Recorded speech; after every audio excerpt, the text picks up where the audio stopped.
2 Chronicles 9.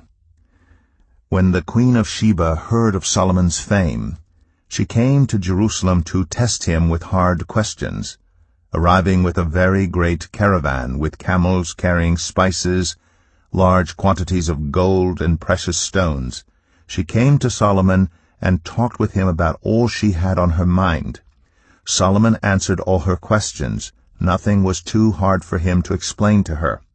When the queen of Sheba saw the wisdom of Solomon, as well as the palace he had built, the food on his table, the seating of his officials, the attending servants in their robes, the cupbearers in their robes, and the burnt offerings he made at the temple of the Lord, she was overwhelmed. She said to the king, "The report I heard in my own country about your achievements and your wisdom is true. But I did not believe what they said until I came and saw with my own eyes. Indeed, not even half the greatness of your wisdom was told me. You have far exceeded the report I heard. How happy your people must be! How happy your officials, who continually stand before you and hear your wisdom. Praise be to the Lord your God, who has delighted in you and placed you on his throne as king to rule for the Lord your God. Because of the love of your God for Israel, and his desire to uphold them forever, he has made you king over them, to maintain justice and righteousness." Then she gave the king 120 talents of gold, large quantities of spices, and precious stones.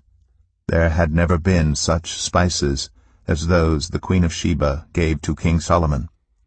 The servants of Hiram and the servants of Solomon brought gold from Ophir. They also brought algum wood and precious stones. The king used the algum wood to make steps for the temple of the Lord and for the royal palace, and to make harps and lyres for the musicians. Nothing like them had ever been seen in Judah. King Solomon gave the queen of Sheba all she desired and asked for. He gave her more than she had brought to him. Then she left and returned with her retinue to her own country. The weight of gold that Solomon received yearly was 666 talents, not including the revenues brought in by merchants and traders. Also, all the kings of Arabia and the governors of the territories brought gold and silver to Solomon. King Solomon made 200 large shields of hammered gold. 600 shekels of hammered gold went into each shield. He also made 300 small shields of hammered gold, with 300 shekels of gold in each shield. The king put them in the palace of the forest of Lebanon. Then the king made a great throne covered with ivory, and overlaid with pure gold.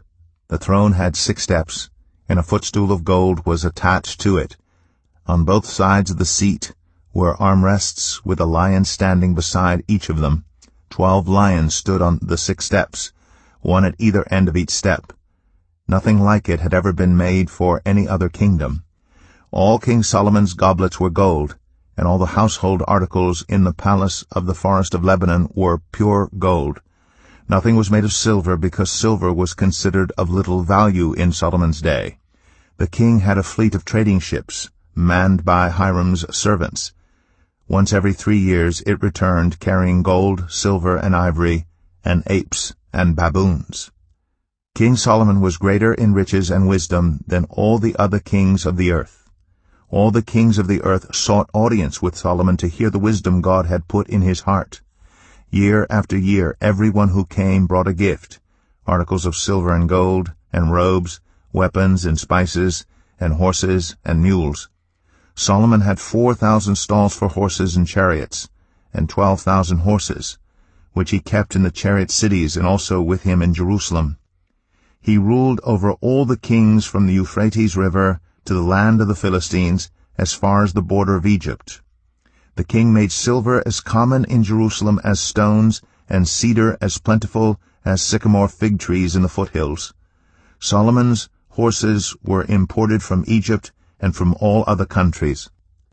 As for the other events of Solomon's reign, from beginning to end, are they not written in the records of Nathan the prophet, in the prophecy of Ahijah the Shilonite, and in the visions of Iddo the seer concerning Jeroboam son of Nebat? Solomon reigned in Jerusalem over all Israel 40 years. Then he rested with his ancestors, and was buried in the city of David his father, and Rehoboam his son succeeded him as king.